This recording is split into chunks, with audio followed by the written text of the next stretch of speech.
LGB Telma, des actualités uniques, dynamiques et renversantes dans le journal TV. Des équipements électriques abordables et de qualité.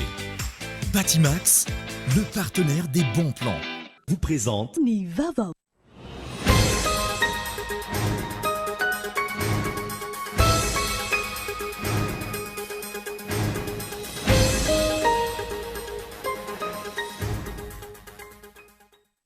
Tsy mitovy amin'ny fakanakerina zatra atr'izay nitranga ny fanisy teto Antananarivo tato ato.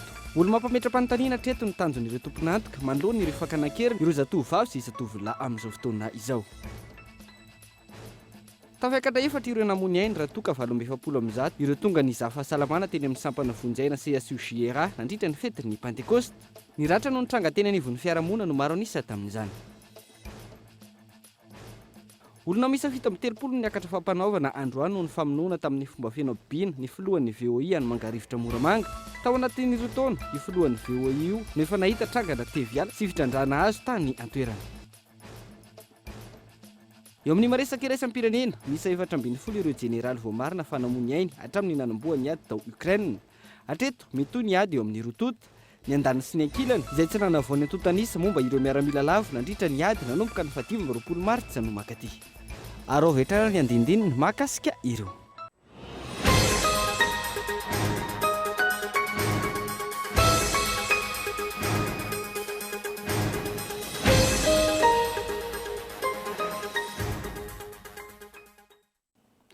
Manatitra ny araba tongo klasy tongo vavy tonga soa indray atao anaty fotoanany fampahalalam-baovao amin'ny fiteny malagasy amin'izao oro izao ampanajana ihany koa no anasako anao anjo izany hatramin'ny farany. Ny fivoarany trangana fakanakeriny no isantarantsika ny fampahalalam-baovao amin'ity ala ity. Tsy mitovy amin'ny fakanakeriny mahazatra ny trangany ifanesi teto Antananarivo tao anatiny herinandro izay mbola mampametra-panontaniana hatreto ny tanjon'ireo tompon'antoka manoloana ny fakanakeriny ireo tovavy amin'izao fotoana izao. Miantso ny fitoniana sy fiaraha-miasa ary ny fifanomezany tanana avy amin'ny olom-pirenena ankilan'ny mpitandro ny filaminana fity nokolona.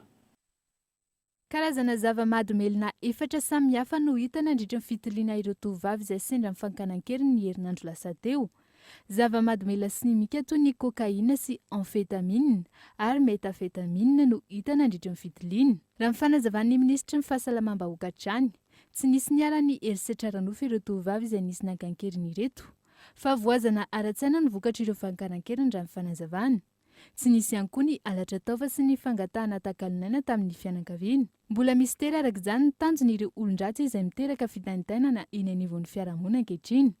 Manoloana izany tranga rehetra izany, tsy maintsy nandray fepetra aingana ireo ray aman-dreny ho fisorohana ireo loza mety hitranga. Mitaintaina ihany. Nefa tsy maintsy hatrehana satria ny ankizy tsy maintsy mianatra. Tsy dia misy fotoana loatra ilay hoe anatitra mpianatra rehefa mba afaka mandeha izy. Satria arakaraka ny toerana misy koa. Hoe raha vao lavidavitra dia tsy maintsy alaina na toerana. Any am-pianarana aloha izany tsy afaka mivoaka. Fa amin'ny karitean'ny fianarana ihany. Any an-trano moa dia tsy maintsy hoe ao an-trano foana. Raha ny fanazavan'ny sekretera-panjakana miadidiny zandarmariam-pirenena, olona roa no voasambotra izay mpamaty zava-mahadomelina eto Antananarivo. Ho amafisina ny fandriam-pahalemana manerana n'Antananarivo araka izany. Ny tiako atongavana dia izao, satria ilay izy misy ilay zavatra io arianantsika, dia ny zavatra mafisinay aloha izany mpitandro filaminana eto manamafy ny tenin'Andriamatoa minisitra teo dia ny fampandrenesana aloha. Alerte aux izy ny teny frantsay. Tsy maintsy miainga amin'izay tsika raha vao mety zavatra hafahafa na olona mampiahiahy fotsiny ary dia fatao zay. Faharoa, teneninizy hoe tomobile numéro inona manahoana. Fahatelo dia mazava ho azy efa mametraka olontsika zany ary amafisina zay raha pitso ny fametrahana an'ireo force de défense de sécurité zany hoe ny mpitandro filaminana amin'ny toerana zay mety tsy ahafahan'ny olona mandositra dia manomboka ny asa fisavana azy sy ny rehetrarehetra. Zay aloha zany zavatra tsy maintsy ataontsika rehetrarehetra satria ianareo vahoaka koa no mahita an'izy ihany mifanampitsika zany.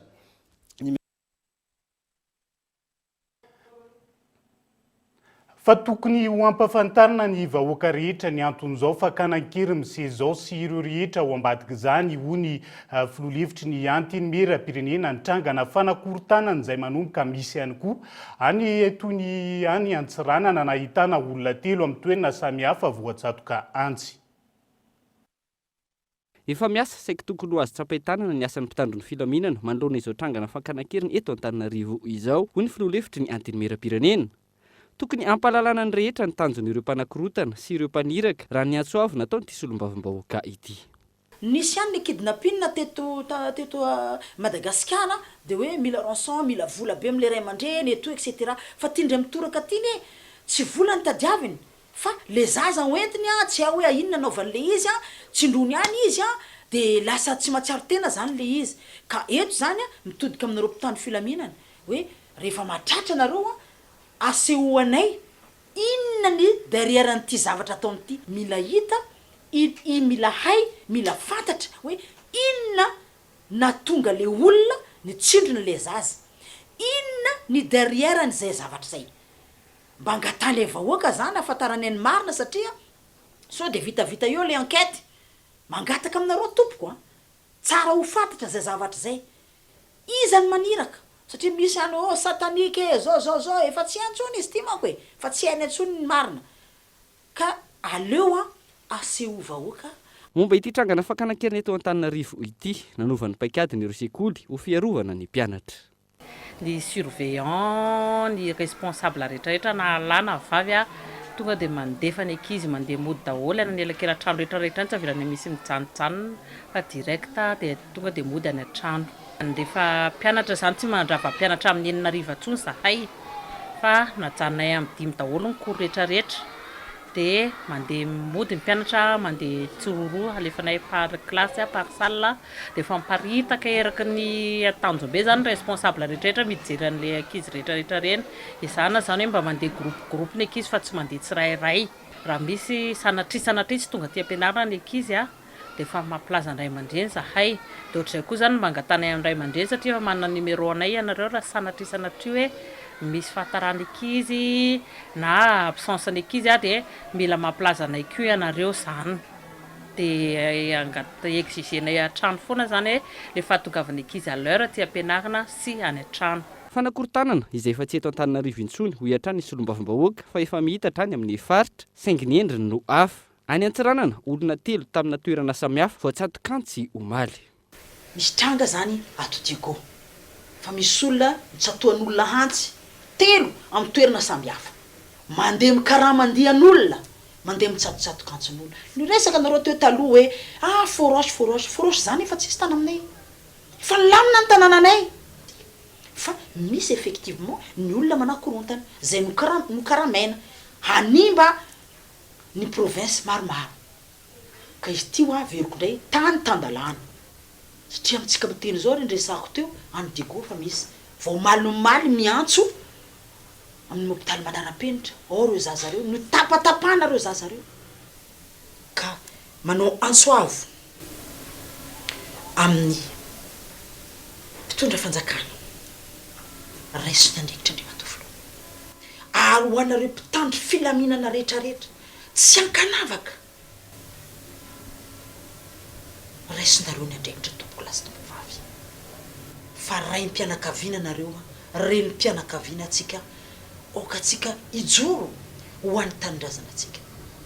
Tsy faroso ireo andian'olona manao ity fanakorontanana ity raha ny fanazavana hatrany ary tsy mangalatra ihany koa satria mbola samy teny ampelantanan'ireo ny arambona avokoa ny fitaovana sarobidy toy ny finday sy ny firavaka samihafa. Endrika fanakorontanana izay miamparitaka amin'ny toerana maro ka anairana ny tompona andraikitra isa-tokony. Ao anatin'izay vaovao mandidina ny fakanan-kerin'izay hatrany dia eo ampanambaran'ireo pirofo sy fanadiadiana samihafa momba ny raharaha fakanan-keriny miseho eto Antananarivo ankehitriny ny polisy-pirenena hoy ny ministry ny filaminam-bahoaka tamin'ity androany ity ireo tranga niseho nanomboka ny herinandro teo no niangano ny fanadiadiana fanampanazavana. Any amin'ny toerana lavitra Antananarivo tsy misy mpitandro filaminana izy mamotsitra an'ilay zaza. Ilay zaza koa ny ainy aloha mivonjena voaloha. Rehefa tafavoaka izy avitra ny ainy miroso ny fanadiadiana amin'izay ny polisy-pirenena aminazy manokana. Fa ny caméra eto Antananarivo zao dia efa anaovanay réquisition daholo mba ame anay sary any amin'ireny toerana na mitsorana na nasamborana an'ilay zaza ireny fa io moa zahay ao anatin'ny fanadihadiana mbola tsy fotoana ny fanomezana izy valiny fanadihadiana mihitsy zao. Déstabilisation tsy anjaranay no miteny azy fa anjaran'ilay olona mieritreritra manao déstabilisation raha izay no ataony fa ny anaty tsotra mba aiza ny fijerevana zanaky malagasy raha ohatra ka izay no etreretina atao zanaka iarahamanana io hopotehana ve ny tanora malagasy amin'ny fitiavana politika raha ohatra indray ilay izy tranga hafa amin'io fiparitahan zava-mahadomely io efa manao ny andraikitra rehetrarehetra zay ny eo anivon'ny fitandronana filaminana dia manajanona ireo fitaratra mitovy fiara misy fitaratra mainty rehetrarehetra ary ao ka tsy ho tohana mihitsiny izay voajanona amin'izany fa ainy zaza malagasy no arovana. Fa isany mampirongatra ny fifohana zava-mahadomelina eto amintsika ny tsy ny asa raha ny fanadihadiana natao teny anivony ny fiarahamonina ny zava-mahadomelina izay misy karazany telo eto amintsika amin'izao fotoana ny mahery vaika na ny drogue au risque ny antonona ny antsoina hoe drogue à risque ary ny malefaka na ny précurseur Gaëtan Andriatsilavo. Tsy misy asa ny akamaroany tanora anyka mirenireny etsero mitady izay ahazoana vola ivelomana. Natory ny fikambanana ara-pinoana sy ara-panatanjahantena ahafahana manampy azy ireo, saingy mbola tsy ampy raha mita amin'ny amaroan'izy ireo. Vokatr'izay, mitombo ny isan'ireo tafiditra anaty fifohana zava-mahadomelina. Moa ny tanora koa zany ety aminay liana be amin'ny resaka jouera hoe rugby, foty, betsaka mihitsy. Neo an'lisina betsaka raha le tanora zany te anana tetika asan'izay, tsisy mpanohana koa le tanora. Dia lasa mirenireny fotsiny tsisy atao le tanora ety an-tanàna. Voka-dratrin'izay zany amin'le tanora dia lasa mitarika manaonao foana le tanora zany. Mety hiterika anazy hoe lasa na tsy tokony anaonao foana ary le tanora lasa manaonao foana satria tsy anasa le tanora mibetsaka ety an-tanimbary. Ankilan'ireo, olana tsy ahafahana manenjika ireo mpangalatra sy manara-maso ireo mpifoka zava-mahadomelina ihany koa. Ny amaroany ny elakelan-trano sy ny faratsian'ny lalana, indrindra amin'ireo faritra iva. Isany misedra izany ohatra ny eto amin'ny fokotany, Andavamamba Anjesika voalohany. Fangakaingana zany taty aminay nisy an'le fametahana jiro io, dia mba milamindamina kely aty aminay. Fa mbola misy nefany mbola secteur sasany mbola tsy feno tsara ijiro tsy misy mihitsy. Dia izay zany mbola angatahana mba hisian'ny jiro isaky ny secteur. Ankoatran'ny hoe resaka jiro zany dia ny tena olana ety amin'ny fokotaninay resaka lalana. Satria ny pôlisy tsy tafiditra any amin'ilay ety faran'ilay fokotany zany na ilay secteur any amin'ny farany andrefana amin'ilay aratsian'ny lalana. Dia mandeha miditra any izy 200 mètres ny pôlisy na 300 mètres dia miverina. Satria ny lalana dia tezana tena faran'izay ratsy. Tsy eny anivony fokotany ihany no ahitana mpifoka zava-mahadomelina ankehitriny. Ahitana izany ihany koa ny manodidina ny sekoly. Tsy maintsy ho raisina ny fepetra sy ny fanaraha-maso hoy ny tompona andraikitra eo anivon'ny ONEP na ny Office National des Écoles Privées. Tena misy io zavatra io anaovanay fanentanana fa tena misy ary vao 3 herinandro lasa zay dia namory ny talentsekoly miankina amin'ny fanjakana na tsy miankina amin'ny fanjakana sy ireny atao hoe surveillant général tao amin'ny lycée Zira Bervelo ny arahana tamin'ny police Pyrénées zahay ho fanentanana amin'ny ady amin'ny zava-mahadomelina any an-tsekoly. Tena mirongatra manentana ny tompo-tsekoly, ny talent-tsekoly, ny mpandraharaha amin'ny sekoly indrindrandrindra tsika ray aman-dreniny mpianatra mba samy ho mailo ho amin'ny zanaka atsika reny fa tena mirongatra le izy. Tohizana araka izany anjaran'ny mpitandron'ny filaminana ny miresaka ny zava-misy mirongatra amin'izao amin'ny fakanan-keriny isan-karazany fa izahay dia manentana isika ray aman-dreny tsika any amin'ny sekoly ho mailo tanteraka fa tsy kely lalana ny mpanao ratsy. Tsy aivona, karazany telo ny drogue na ny zava-mahadomelina eto amintsika. Ny mahery vaika na ny drogue à haut risque, ny antonona na ny antsoina hoe drogue à risque, ary ny malefaka na ny précurseur. Voasikajo ao anatin'ny précurseur ohatra ny katy, ary drogue à haut risque ny menaka rongony, ny cocaïne sy ny héroïne. Maro ny endrika vaovao ampiasain'ny mpifoka rongony amin'izao fotoana, ohatra ny hoe ahositra amin'ny sigara ny menaka rongony, raisina amin'ny alalan'ny tsindrona toy ny roro na ny rox. Raha ny loharanom-baovao azo teo anivon'ny fitsarana, mbola vitsy ny resaka rongony miakatra fitsarana. Antony mahatonga izany ny hoe ny herisetra ateraky ny zava-mahatomelona no tonga eny amin'ny fitsarana fa tsy ilay zava-mahatomelona. Araka izany, tsy misy antotanisa mazava momba ny rongony eny anivon'ny fitsarana. Na izany aza raha ny lalàna, asan'ny terivozona mandritra ny 20 taona no sazy miandry ireo izay ahatratrarana zava-mahatomelona mahery vaika na ny drogue à haut risque, 5 hatramin'ny 10 taona ho an'ny drogue à risque sy ny précurseur.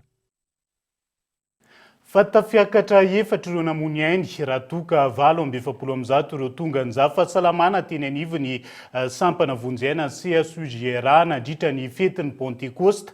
Ny ratra noho ny tranga teny anivony fiarahamonina na ny accident à responsabilité civile ny 770 anatin'izay.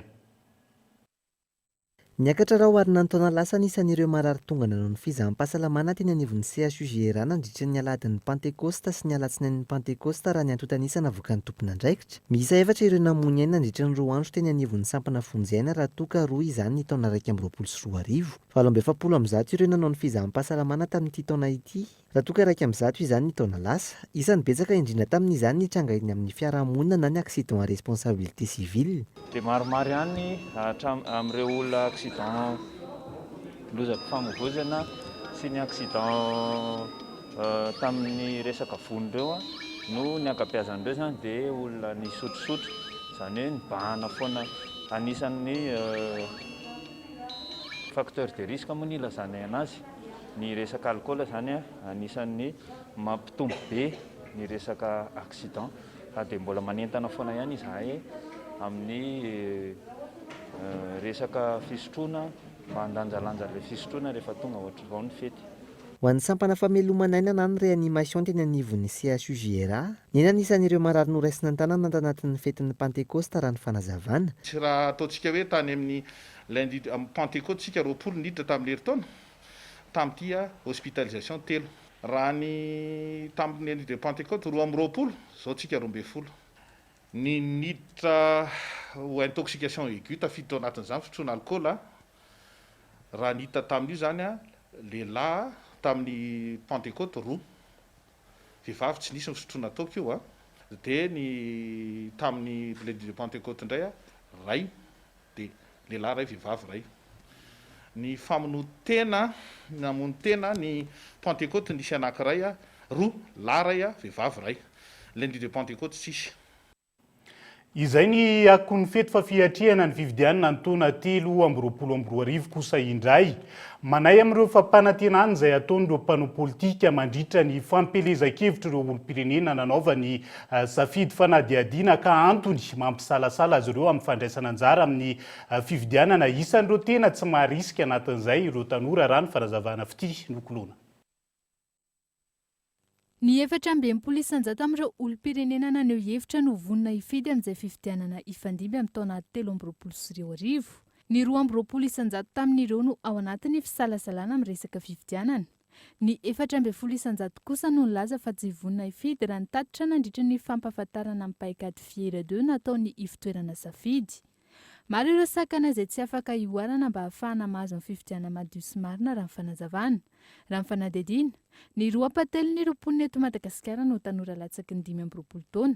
Ireo tanora ireo nefa no tsy liana amin'ny fifidianana raha ny fanazavana. Anisan'ny anton'izany tsy fahatokisana ireo mpanao politika intsony mandritra ny fampelezan-kevitra.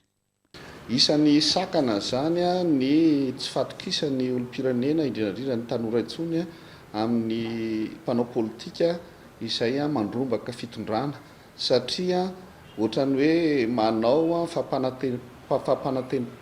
fampanantenana pokaty fotsiny mandritra ny fotoana fampelezan-kevitra, fa rehefa mahazo an'ilay fitondrana dia tsy misy tanteraka daholo ny ankamaroan'ireo programa izay voafaritra, ary tsy misy fiatraikany any amin'ny fahatsarany ny fiainan'ny olom-pirenena lay fanatanterana an'ireo programa ireo. Ary indrindrandrindra ho an'ny tanora manokana dia manomboka tena very-hevitra izy amin'izay mety hoainy fiainana ho aviny izany eto Madagasikara manoloana an'ireo tsy fahatombahana izay ataon'ireo fitondrana mifandimby izay mahazo fahefana amin'ny alalan'ny fifidianana. Anisan'ny vahaolana apetraka ny ivitoerana safidy mba hametrahana fifidianana marina amin'ny taona 2024 ny fiara-miasa amin'ireo antoko politika sy rafitra mpikarakara fifidianana. Eo ihany koa ny fifanankalozan-kevitra miaraka ny seni izay mikirakira ny fanavaozana tanteraka ny lisym-pifidianana ankehitriny. Rehefa nifampiresaka tamin'ireo androm-panjakana sy rafitra mikarakara ny fifidianana dia samy nampiseho ny fahavononany ireo androm-panjakana sy rafitra mikarakara ny fifidianana, na io ny rafitra ankolaka na io ny rafitra mikarakara mivantana zany toy ny seni sy ny ACC, na io ny rafitra mety hoe mandray anjara ankolaka toy ny rafitra mpiady amin'ny kolokolo sy ny rafitra zany miaro ny zolombelona, dia samy nampiseho ny fahavononany hiara-iasa amin'ny sampana ramaso ny fifidianana safidy ametrahana an'izay hoe fifidianana marina izay ary indrindra hiatomboko zany zay amin'ny fitarihana fanankalozan-kevitra amin'ilay fanavaozana ny lisym-pifidianana, satria fantatritsika fa iny lisym-pifidianana iny fitaovana fototra zany izay tena hanamarinana hoe izy ny mpifidy ary fitaovana fototra ihany koa zany hijoroany fahamarinan'ny fifidianana ka tsy maintsy araha misala zany zay fanavaozana ny lisym-pifidianana zay fa azo antenaina fa mety hanana fifidianana marina mampijoro ny demokrasia ary mety hitarika any amin'ny fampandrosoana maro tsika eto Madagasikara. Isy araka izany ny fifanankalozan-kevitra iarahana amin'ny seni sy ireo sampana mpanara-maso ny fifidianana momba ny fanavaozana ny lisym-pifidianana tanteraka raha ny fanazavana hatrany. Amin'ny taona 2024 no ahitantsika izay fahavitrihan'ny mpifidy izay fa ankehitriny dia miakatra isan-kerinandro ny tarehimarika avoaka amin'ny ministeran'ny fahasalamam-bahoaka mahakasika ny olona voamarina fa tratry ny Covid-19 amin'izao fotoana. Zava-dehibe hatrany araka izany ny fitandremana indrindra ny finanana sakafo ara-pahasalamana na eo aza ny fanalalahana tsikelikely ny fepetra ara-pahasalamana fity nokolona. Eto amin'ny faritra Analamanga no ivon'ny aretina coronavirus amin'izao fotoana. Anisan'ny faritra ahitana tranga aretina avy hatrany eto ampovoan-tany araka ny tatitra izay mivoaka isan-kerinandro. Na dia hoy azy izany fiakaran'ny tany ireo olona voan'ny coronavirus izany, efa malalaka ny tsirairay ankehitriny amin'ny fametrahana ny arivava-orona. Any amin'ireo toerana mihiboka ihany no tsy maintsy hanarahina ireo fepetra ara-pahasalamana. Tsy ankaterina intsony ihany koa ireo mpianatra mampiasa ny arivava-orona any an-tsekoly amin'izao fotoana raha ny fanambarana izay navoaka ny ministeran'ny fanabeazam-pirenena androany. Mba ho fiarovana amin'ny aretina sy alana amin'ireo tranga fahasarotana araka izany, nilaza ireo mpitsabo fa tokony hitandrina hatrany indrindra amin'izao vanim-potoana ririnina izao ka tsy tokony hanao dokotera tena. Maro ihany koa ireo aretina mety pahazo mandritra ny ririnina ka mila hanantonana ireo tompom-pahasalamana. Raha mahatsiaro koa nefa ianao fa somary hafahafa amin'ny fahasalamanao, fatapatatra hoe tsy salama ianao, ohatra mety ayahiana, ohatra mety hitondra an'ilay tsy mikaretana, alomba manao arivava ihany mba hiarovana ny manodidina ihany koa. Nitsahatra manentana izay mpitsabo hoe raha misy ny ayahiana any na iza misy ianao dia manatona foana tokom-pahasalamana, manatona foana mpitsabo satria izy ihany mahalala ny tokom-pahasalamanao. Mety hifangaro amin'izao ririny izao amin'ny aretina hafa manko ilay tsy mikaretana Covid-19, mety hifangaro amina gripa tsotra izy ohatra, mety hifangaro amina soika, na mety hifangaro amin'ny areti-tratra hafa, na misy aretina hafa mihitsy miaraka aminy. Dia anjaranay dokotera no manadiady mizahanao ary malala ny tokony atao amin'ny isam-batan'olona arakaraka izay tranga miseho. Mila mafisina avy eny hatrany ny hery fiarovana amin'ny vatana toy ny fihinanana ireo voankazo sy ny fanaovana fanatanjahantena raha ny fanazavana. Voalohany amin'izany alohany dia ny eo amin'ny fahaizana misakafo ara-pahasalamana. Eo zany no mila rarotina izay voankazo misy izay mivoaka isaky ny saison, indrindra amin'ny saison ririnina izao betsaka izao ny voasary, betsaka ihany koa ny goavy izay betsaka vitamine C ao anatin'izy ireny, manampy ny hery fiarovantsika anohatra an'ireny aretina izay mety azo antsika mianakavy ireny. Dia ampaherezina zany isika hihinana voankazo farafahakeliny 5 karazany 5 isan'andro. Dia ankoatran'izay nefany fanaovana fanatanjahantena araka ny tokony ho izy, izay sahazan'ny vatanao sy ny sahazan'ny taonanao ny atao. Ao anatin'izay rehetrarehetra aza dininy misotro rano. Raha ireo ranontotanisa no jerena, 17 ireo voamarika fa voan'ny coronavirus teto Madagasikara nanomboka ny 13 hatramin'ny 17 Mey lasa teo. Niakatra ho iraika amin'ny 100 kosa izany, ny 18 Mey hatramin'ny 3 Jona raha nitatitra omaly. Miisa 3 hatreto ireo namono ny ainy tao anatin'izay 2 herinandro faran'izay. Fampitandremana manoloana ny fiakarany tranga voamana mahakasika ny valinaretina Covid-19 reny fa ity indray fampitandremana nataon'ny mpianatry ny université manoloana ny fivoarany toedrara eny an-toerana manao sesilany ny olana eo anivon'ny université n'Antananarivo hoy ny filohan'ny fikambanany mpianatra manoloana ny fiatraikan'izay indrindra ny fiaton'ny fampianarana manambana ny anao hetsika fa hobe izy ireo anairina ny sampandraraha isan-tsokajany voakasika izay onona sainy.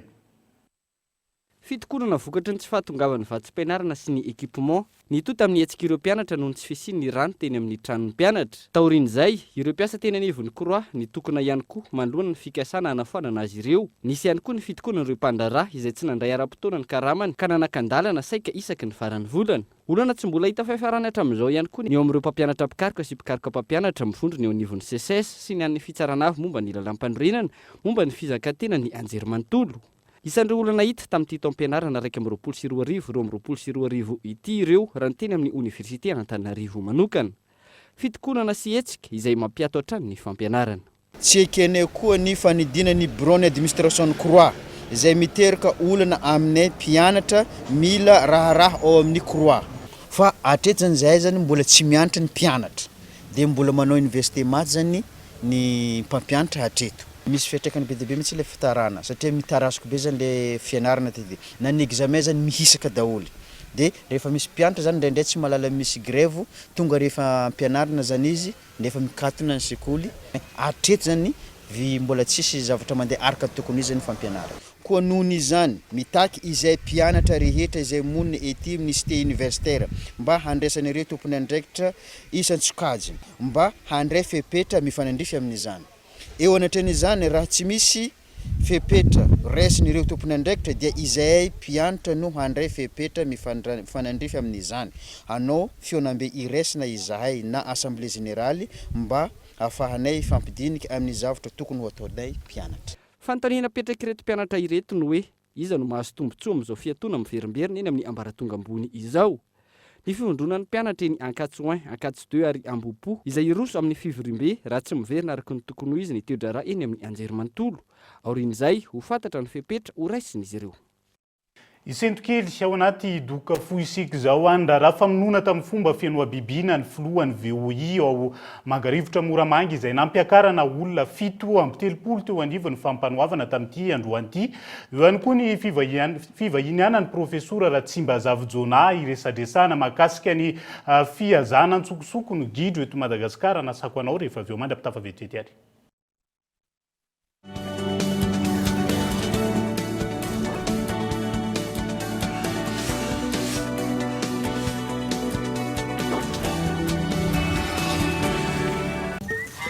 Salama, balika. Homme 120 plus. Mazava izany. Homme 120 plus. Homme 120 plus. Velume. Homme 120 plus ya. Détecteur de mouvement. Vaovao be, balika homme 120 plus mandeha amin'ny herin'ny masoandro. Jiro antona efatra lehibe, miampy jiro ray mirehitra rehefa mahatsikaritra fihetsehana. Mandeha amin'ny herin'ny masoandro ary afaka mahanana finday farak'izay aingana. Manomboka amin'ny 700 ariary monja isan'andro, mandrapafeninao ny vidiny manontolo. Balika mamiratra no aviko. Il existe un super pouvoir que nous avons tous, c'est le rire. Et tous ceux qui en usent nous font du bien. C'est pourquoi nous pensons que nous devons rire plus, car cela rend la vie plus belle. La vache qui rit, parce que c'est meilleur de rire. Arturo, j'ai un secret enfoui en moi depuis des années. Catalina, je suis prêt à tout entendre. Tu n'es pas le père de... Livraison de gâteau. Bon anniversaire. C'est un moment décisif, il contre-attaque les nouveaux ennemis. Bon anniversaire. Ah, je crois qu'il y a un but. On sait que c'est toi qui as kidnappé la fille du président. À vous. Livraison de gâteau. Bon anniversaire. Canal Plus a 30 ans et on n'a pas fini de vous surprendre. Pour notre anniversaire, le décodeur avec un mois sur Access est à 50 000 RR seulement. Et pour célébrer ensemble, Canal Plus vous offre 30 abonnements de 30 mois, une voiture ou un scooter chez Canal Plus.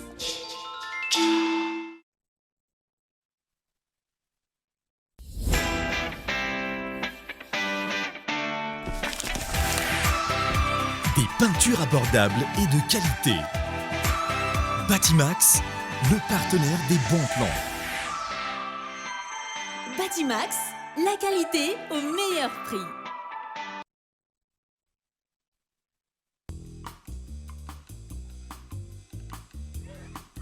Ce n'est pas n'importe quel rasoir Bic. C'est un Flex 5, doté de 5 lames. Enfin, plutôt 6. Chaque lame s'adapte au contour de votre peau, tout en douceur. Même sous le nez, en toute facilité. Sa sphère métallique améliore l'équilibre pour un rasage parfaitement contrôlé. Je garde toujours le contrôle. Bientôt.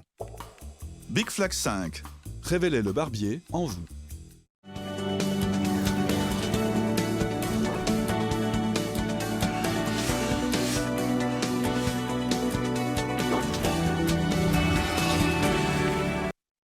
Mamerina ny arahaba tonga soa atao anatin'ny tapany faharoa amin'ny fampahalalam-baovao amin'ny fiteny malagasy amin'ity ala ity isantarantsika izany dia olona miisa 7 no niakatra fampanoavana androany noho ny famonoana tamin'ny fomba feno abibiana ny filohan'ny VOI ao Mangarivotra Moramanga.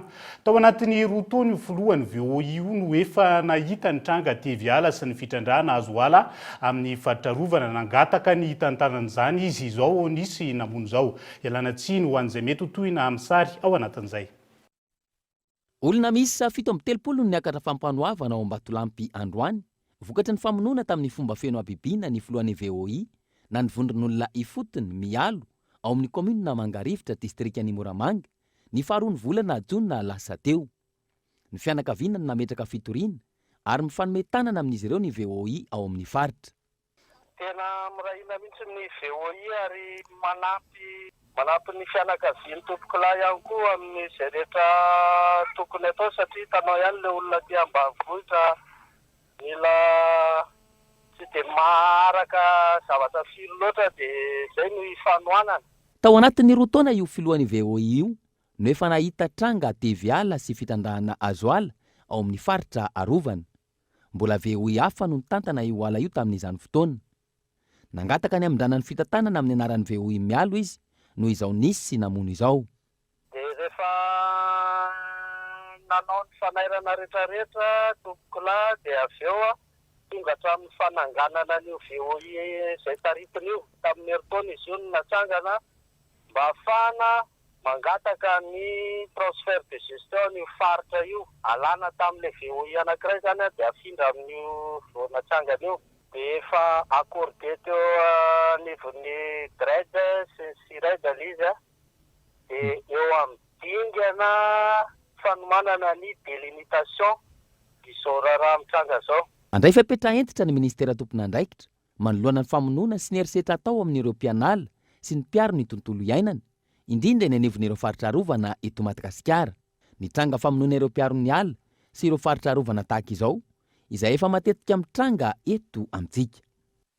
Manambahiny ny sampana fampahalalam-baovao amin'ity ala ity dia tsy iza fa professora Ratsimbazafi Jona izay filohan'ny GERP na ny groupe d'études et de recherche sur les primates de Madagascar miarabanao tonga soa ato anatin'ny fampahalalam-baovao nazovana ny fizahana gidro any tsokosoko eto Madagascar isan'ny tranga voatselakory zao ny tamin'ny 1 May ny samborana mpihaza gidro izany hoe le mur couronné izy ireo miisa 9 tany amin'ny faritra Savano fanontaniana petraka anatin'izay hoe manahoana ny tsindry mahazo ny gidro manokana professora. Dia faly miarabanao Ivan ary faly miaraba ihany koa ny mpanaraka antsika izao fandaran'izao. Marina tokoa fa nisy an'iny vaovao mampalahelo iny dia ny fihazanan'ireo akomba 9 tany amin'ny faritra Sava.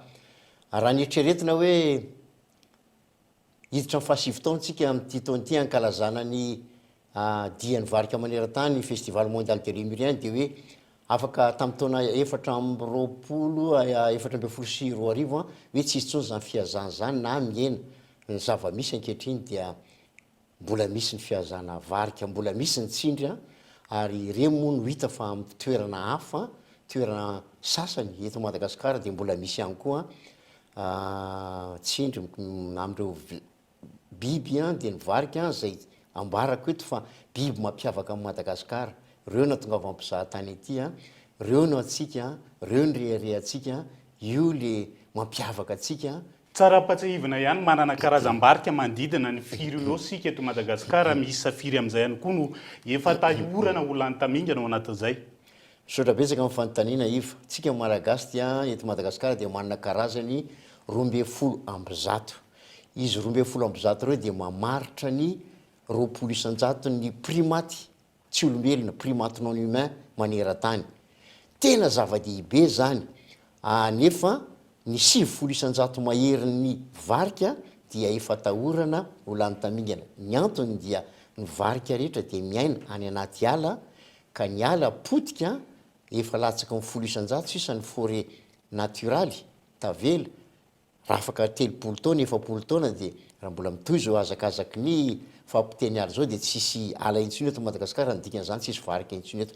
70 mahery amin'izy ireo 12 reo nefa tahorana olany tamingana raha iverenatsika ny makasika ny titranga tany savatia raha ny fanazavana farany voaray dia avy any amin'ny fatrarova ny loky manambato moa zany no ny azanan'ireo gidro reo ray tamin'ireo sisa ny velona araka ny vaovao farany voarainay moa zany amidy 2 alina no amarotana azy ireo amidy any sambava moa zany reo ataontsika hoe reo gidro reo mifanotaniana petraka ao anatin'izay ny hoe misy tambazotra mihitsy ve zany izy io manomboka ny amin'ireo mpiaza hatramin'ny mpandray ny gidro zany hoe ny gidro avadika hoeny vao tonga avy any avaratra atsinanana ny namanay pikaroka dia nahita toerana misy hoe roa sisan'ny gidro na varika hita ao anatina ala anankiray betsaka zany ny hoe tena zara raha hitana varika sisa vokatry ny fiazana azy ireo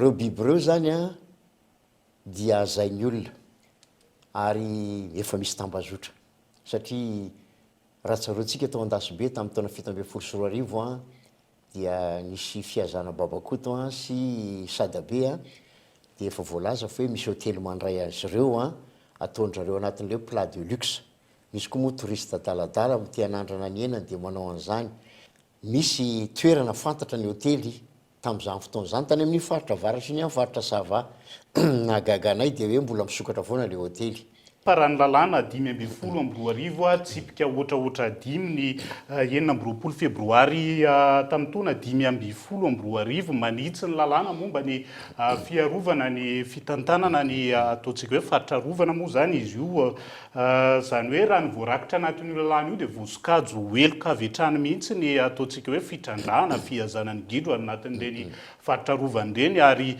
5 hatramin'ny 10 taona hatranomaizony eo ny sady miampylamandy atapitrisany maro fanontaniana tiako apetraka ao anatin'izay tsy ireo mpiaza ihany fa na ny ataontsika hoe ireo mpitatitra sy ny ataontsika hoe hatramin'ny mpihinana aiza ho aiza ny makasika n'izay fampiaran-dalàna zay ny lalàna ho eo dia misy ary tena tsara ny lalàna malagasy nisy namana juriste allemand tena teny hoe tsara noho ny anay ny lalàna anareo izy fa ny fampiarana azy no tsy dia misy fampiarana loatra ngambo ianao tsy mbola narean'izany hoe olona nandoa migadra 10 taona zany nefa mivoasotro anatin'ny lalàna ary tonga hatramin'ny hoe 2 milliards ariary zany ny sazy miandry ny olona tsy ny varika ihany fa ny sahona ny tanalahy ny zavaboary ny fanoranana tsokosoko kanefa tsika mbola tsy nare izany ny ala nefa ato mipotika foana ny biby miondrana ny velany rehefa tonga ny velany izy voafantatra hoe nisy biby avy amin'ny Madagasikara nisy sokatra zao hony tonga ny Azia tonga ny Kuala Lumpur etsetera fa le lalàna zany mila ampiariny le izy tsy misy hoe lalàna ampiariny le lalàna dia zay le izy ao anatin'izay raha androso sosokevitra aingany ianao ataontsika hoe ampienana na any amavanana n'izay fiazana ny ataontsika hoe tsy ny gidro ihany fa reo biby rehetra mbola anaty faritrarovana amin'izao fotoana isan'izany lo tena hoe isan'ny atahorana olany tamingana inona ny tena isan'ny lahara-pamena ho anao anatin'izay lahara-pamena voalohany ary averimberinay matetika foana ty dia mifanabeazana ny olo-pirenena mba ho tsapany mba misy an'le akevoana le fierté hoe bibitsika io mahasarotiny atsika io ny fanabeazana zava-dehibe tsy maintsy atao manaraka izany fampiaran-dalàna matetika moa ny olona teny hoe ka mahantra azy ny olona ka tsy manakoana tsy voatery mety misy mamarina an'izany fa azo ataony hoe miobitro hoe zay zao manao miobitro ao maro mizaha ary mora miobitra ary manao terabitro ary ena tsara ny ena le bitro miopy akoho ny olona azo atao manao an'izany rehefa teny tady vahaolona antsika fa tsy ny varika kely are-pirenena iny a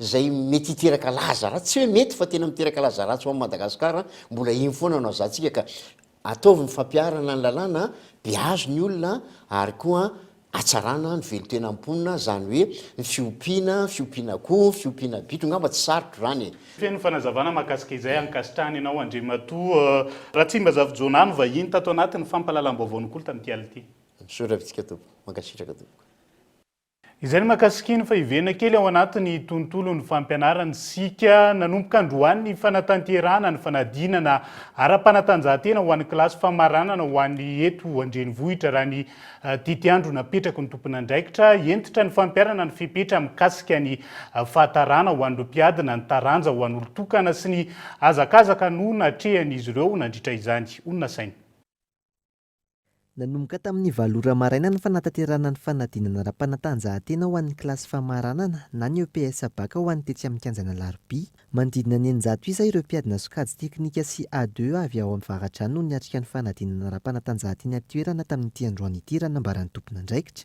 niavaka ny fanatanterana ny fanadinana tamin'ity taona ity ny zavatra tena niova aloha zao dia tsy ny tsy fisian'ny taranja iombonana sport collectif zany fa taranja n'olo tokana individuel sy taranja n'olo tokana demi-fond zay ihany zany no nanadinana tsy misy tsony zany le hoe fahatarana sy ny hoe famadihana groupe sy ny anitra an'izay fa tsy maintsy ajaina le ora voatondro sy le daty voatondro ao anatin'ny convocation raha tsy tonga amin'ireo zany a le ankizy a dia araky ny voalazany ao amin'ny arrêté zany a le article numéro 2 de sanctionné par la note 0/20 fahasalaman'ny mpiadina aloha dia hita hoe mbola tanoranora daholo le ankizy teo dia tsy nanana olana mihitsy androany anefa dia tena fa complet ny ato ny ambulance sy ny équipe médicale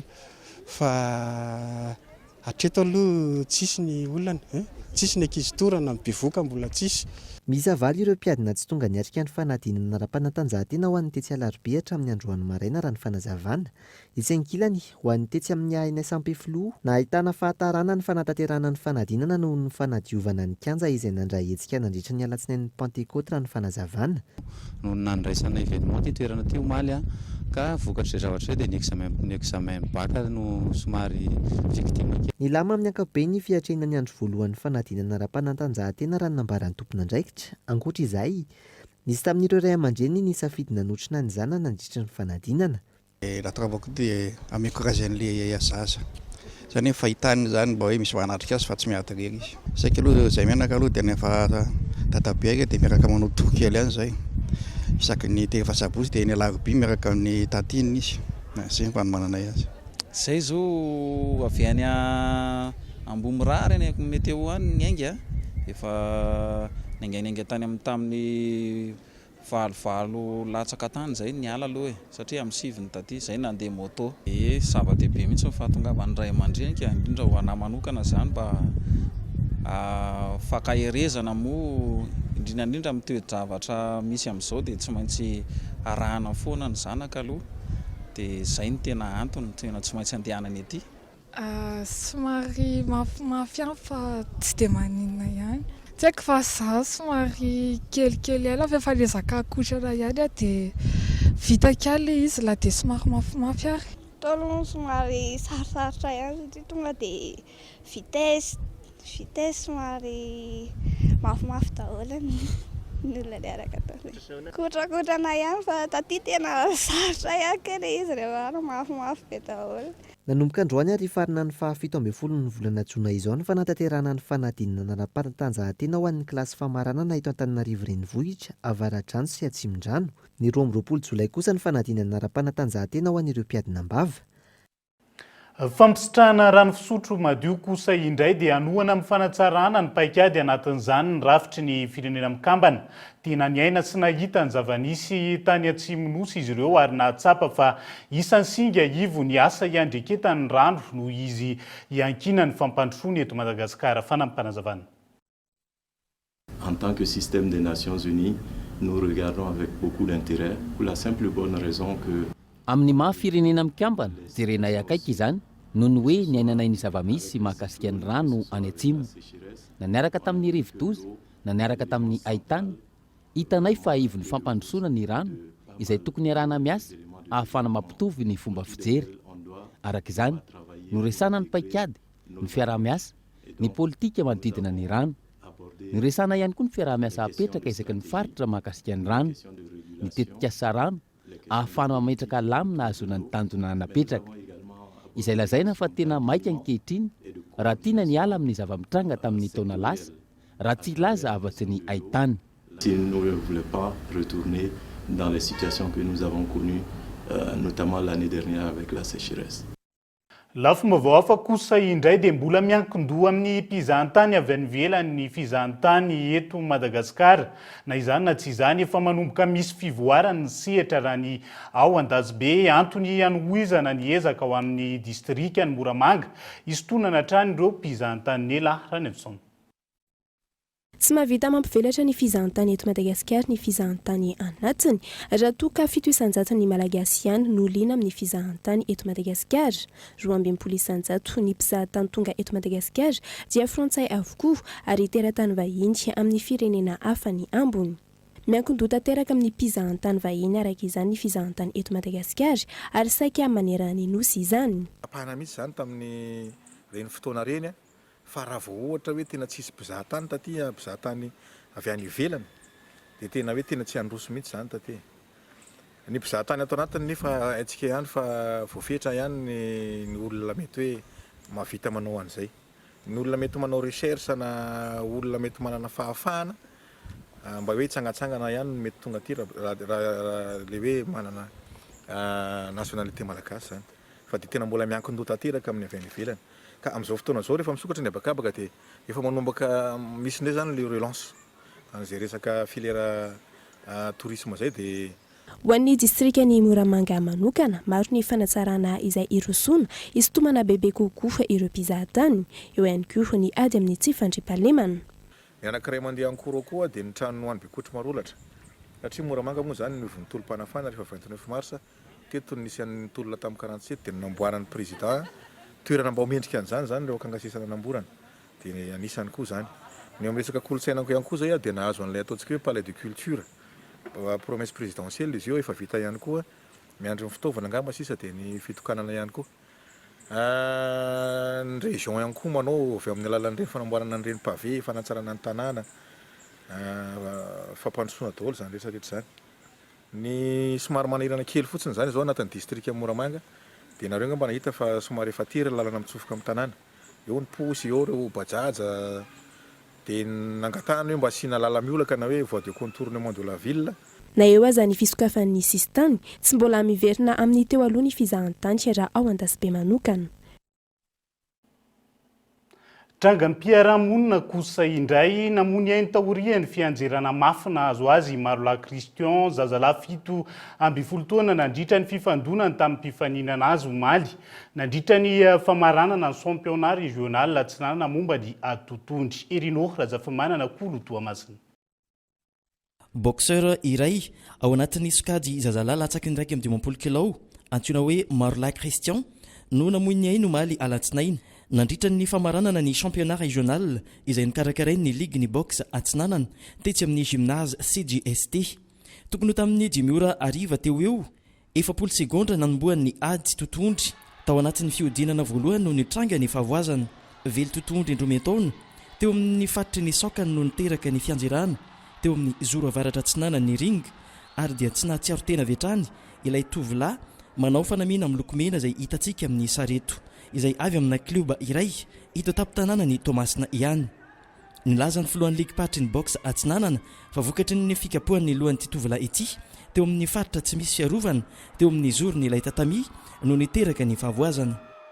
Zavanisy moa zany misy ny famadika kely ny tongotra le boxeur combattant le niaran'le loza zany zany hoe tafitsangana ny jorona itsy izy dia teo moa zany ny adversaire nanao attaque dia voadona izy dia teo zany nampianjerana azy ka rehefa tongotra anao zany mianjera tongotra zany hoe mitsatoka mahitsy dia somary mafimafy zany ny chute avy eo dia lavo teo ambony ringa le boxeur dia ny lohany moa zany ny anjera tamin'ny ringa dia zay no somary nampisy vesatra mafimafy koa tamin'le fianjerana zany ka natao amin'ny fombafomba rehetrarehetra ny famonjena zany satria ny docteur ligue tsy maintsy miassiste rehefa compétition salamio vonjena teo rehefa hita sarotsatra moa zany nentina aingana tany amin'ny toeram-pitsaboana atao amin'ny hôpital be zany dia tagny moa tsy tagna ny aignany fa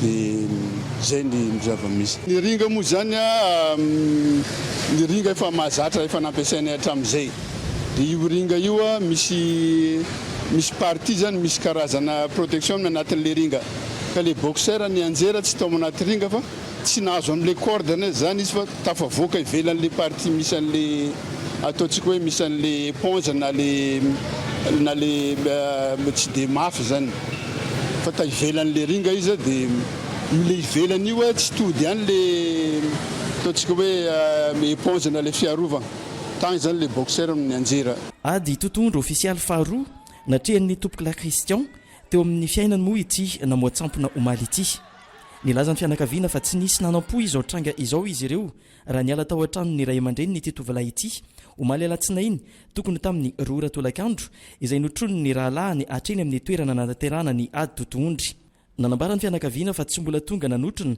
izao fahavoazana izao ny kluba izay nisy an'ilay tovolahy izay nifanandrana tamin'ny zanak'izy ireo io moa ny alahelina fianakaviana dio lalao karatao rehetrarehetra io tsy maintsy misy ihany lalagn'olombelona misy mifahafatezana fa ny mampalahelina fianakaviana zany dia ty amin'le fifanandrana aminazy zay tsy hagnino anjareo na ino fa mba tokony mba mandeha ty kosa ny solotegnan'ny club anjareo mba mitsapa alahelon'ny fianakaviana fa dia agny tonga tsy hita agny zareo zay tsy hagnino anjareo satria mety io ny sitrapon'Andriamanitra ny afatesany ny tonga teto zao dia soragna ny président ny ligue fa nanjay andraikitra izy nagnano zay fitsarambony tagnany ary mbola nampanantegnanay fa tsy alanay fianakaviana izy jusqu'à farany tsisy nagnampoana zany fahafatesana zany mihitsy misalama izy niala taminay teto ary iady nahitako anazy farany teo atao miroiroy teo vonana tsara mihitsy izy atsika ny kombaka vonana tegna ara-imbony mihitsy moral nanantena ny hotafiakatra amin'ny championnat national izay ho tanterana ny Antananarivo ny fafolo sy ny faraika ambin'ny folo ary ny faharoa ambin'ny folo volana jona ho avy izao i Ratopoklahy raha toka nandresy tamin'ity ady totoandro ity raha Pitso Maraina no hiala eto Tomasina ny razana ary entina any Ampantomaizina any amin'ny distrikany Brickaville raha ninambarany ny fianakaviana hatrany dia izay ny koa no entina miampita amin'ny maresaka iraisany pirenena miisa 7 ireo jeneraly voamarina fanamony ainy hatramin'ny nanomboany ady tao Ukraine hatreto mitohy hatrany ny ady eo amin'ny rotonta ny andaniny sy ny ankilany izay tsy nisy nanavao ny antotanisa momba ny miaramila lavo nandritra ny ady hatramin'ny nanomboany 5 martsa lasa teo. Jeneraly Rosiana iray no namony ainy hatao antsinanany Ukraine izany fampitaom-baovao nataony afanjakana Rosiana tamin'ny alahady lasa teo 7 araka izany ireo jeneraly maty ary 7 ireo manamboninahitra Rosiana namony ainy raha ny avy amin'ny Moscou manokana. Mitondra ny galona général de division ity miaramila namony ainy ity raha ny fampitam-baovao nataony mpanao gazety izay tsy nilaza mazava ny tena nahafaty azy hatreto. Tsy mbola nahainoana vaovao kosa ankilany ministry ny fiarovana Rosiana manoloana izao tranga izao. Nifantoka tamin'ny fanafiana ny Sievierodonetsk no nataony tafika Rosiana tao anatin'ny herinandro vitsivitsy tanàna industrialy izay azahoana mifeny Donetsk izay no tiany Moscou idirana rehefa tsy nahavita naka ny renivohitra Kiev tamin'ny fiatombohan'ny ady. Tsy nanavao ny isa ofisialy ny miaramila namony ainy intsony i Ukraine sy Rusia nanomboka tamin'ny 15 martsa raha nilaza fa miaramila Rosiana 1,750 no maty hatramin'ny nanomboany ny ady tao Ukraine hatramin'ny 14 febroary. Tapitratreto ny fotoana ny fampalalam-baovao tamin'ity ala ity ankasitrako ianao nanaraka izany hatramin'ny farany Fall in Love izay ny horonan-tsaretina aminao rehefa avy eo koa manasanao tsy hisaraka amin'ny fetalavitra kolohatrany veloma tompoko.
des équipements électriques abordables et de qualité.